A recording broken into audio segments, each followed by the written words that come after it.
Well, so it's that time of the week again where I answer your car buying queries, your car buying questions, and I pick them off from my Instagram, my Twitter, as well as my Facebook, and sometimes even from the comments on YouTube videos. But of course, Instagram is the best place to ask your question. My handle is AsimMasi1. It's flashing below your screen, and if you want to follow me on other social media platforms as well, I'll put the links in the description box below. You can go ahead and check them out over there. Anyways, now let's start with the questions. Today's question, the first question, has come in from Mr. Gaurav Gupta, and he's asking me that is the Kia Sonet, the HTX IMT version, a good choice to go for. He's saying that he's a little afraid because he doesn't like the rear seat space, it's a little compromised, and is the 1 litre engine good? Or if you think that you can suggest me anything else for about 10 to 12 lakh rupees, what do you suggest?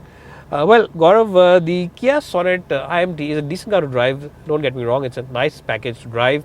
The steering wheel dynamics are good. The IMT gearbox works quite well. It's a clutchless car, so the gears don't really, you don't have to use the clutch. You only have to shift gears. So in that department, it's okay. But you're right. The back seat space is compromised. You can't sit there for a long time.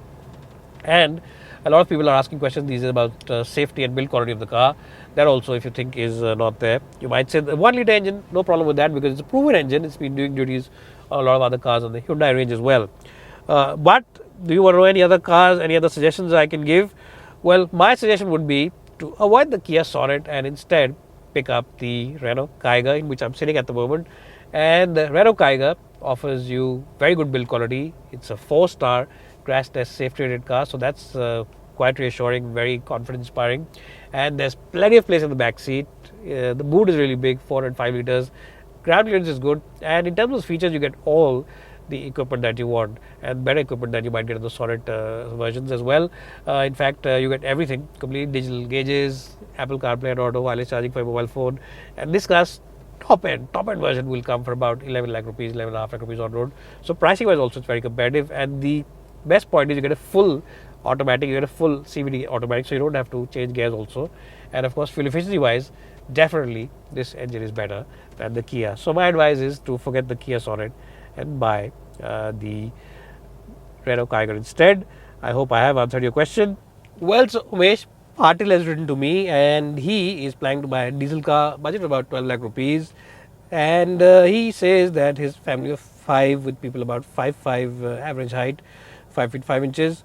He's saying I'm getting a used EcoSport 2018-2019 model at about 6.5 to 7 lakh rupees. Or should I go for the base variant of the new Sonet or Nexon? Please advise. Well, he's saying the used EcoSport. He's not told me which version he's getting, if he's getting Titanium or the Titanium Plus, but I expect that must be the version C that he's getting. Well, honestly, Umesh, there's nothing wrong with the EcoSport if you plan to keep it for about 3 or 4 years. You'll save a lot of cash, and even if there's some money lost in the resale value, because resale might not be as strong after 3 or 4 years, even then you're saving so much cash on a new car. I would suggest you buy the EcoSport. The next one also is a decent choice to go for, but again, it'll come for about 10.5, 11 lakh rupees if you buy the base version, and the base version will not really be fun to drive because it will really have nothing inside except power steering and AC, so you'll have to get other things done. The Sonet, I would not recommend that car because there's no space in the back seat. It's really a bit of a compromise over there. Even though it's nice to drive and it has decent features, the base version again will not have features, and Sonet is really cringy on features in the base version. So my advice is go for the 6.5 lakh rupee EcoSport, drive it for 3 years, really drive it, enjoy it, because Ford isn't making that car anymore, and that's one of the sweetest packages out there. And of course, if you're worried about spare parts, the best place to check out spare parts is Budvo.com. Budvo are the online expert when it comes to spare parts, and they're the spare parts for all vehicles sold in India. It might be a new car, it might be a car which is no longer in production. So they have the spare parts, they have the entire catalog, and the same spare part is available from a host of different component makers, so you get great flexibility in terms of the pricing as well. So my advice, go to Budvo and check out the spare part prices and buy the EcoSport with great confidence. The next question is from Satyajit, and he's saying that is it really a good option to keep changing cars every 3 or 4 years? Is there a cost benefit to that? He has a Nexon XZ8 diesel. It's been a great car, no problem whatsoever. But is it really smart to change it after 3 years? And if so, what is the ideal replacement for the Nexon? It doesn't have to be an SUV. Well, Satyajit, there's no logical explanation why you should keep changing your cars, and I don't know where you've read it, because nobody says change your cars every 3 years. The reason these days a lot of people are changing their cars in 3 years is because there's a lot of disposable income on hand. People are earning better money than they were about 10 years ago. So they're keeping their cars for a shorter period of time, and the experiential thing is kicking in. A lot of people say we want the experience of something different every few years. So that's why people are buying new cars. There's no problem in keeping a car for longer than 3 years if your car is doing well. And I don't think that there's any point in changing the next one. If you do want to change, what should be the natural upgrade? Well, normally when people upgrade, they upgrade from one segment to the other. Since you are driving a compact SUV, the next natural upgrade would probably be the Harrier. But if you don't want to buy the Harrier, you want to buy something else, try the Honda City. The Honda City High VTEC is a superb car to drive.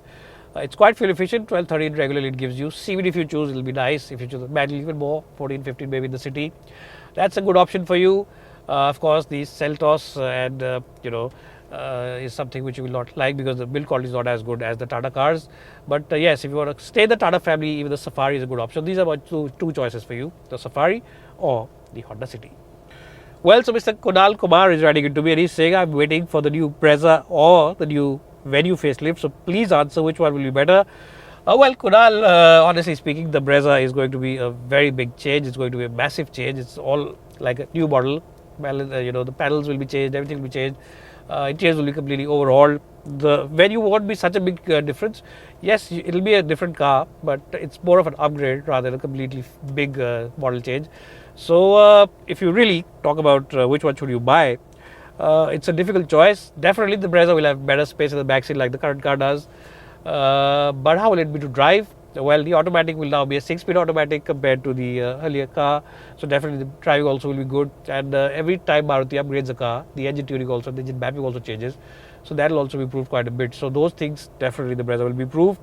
The Venue though will get some additional features. It's a good car in the city. We drive primarily in the city, sometimes on the highway. It's a strong package, but which one should you buy? It's entirely up to you. If you want a car with a diesel engine, there's no two ways about it. The Venue is the only choice for you. If you want a car which is sporty to drive, the Venue's 1-liter turbocharged version is for you. But of course, if you want a sensible choice, the Brezza is for you. I'll be driving these cars very soon, so I'll give you a full verdict and a full announcement. If you want to check out my video of these two cars, you can check out the links below, and you can check out the older versions and maybe the new versions are also out there by the time this video is published. Well, so guys, this was today's video. If you have any of your car buying queries that you would like me to answer, then you can write it to me on AshishMasi1 on Instagram or on Twitter, AshishMasi1 over there as well. And if you're not on Twitter or on Instagram, you are on Facebook, then you can write to me on AshishMasi Cars. Search my handle over there. I'll put the link in the box below as well. Or you can ask me questions over here also in this same video. I'll try and answer them over here or on video when we meet you next. Anyways guys, if you have seen this video till the end, then do give me a like, do motivate me for further content, and do share this video with all your friends as well as family, and don't leave without subscribing to this channel and hitting that bell icon. And for all your spare part needs, do check out budbo.com.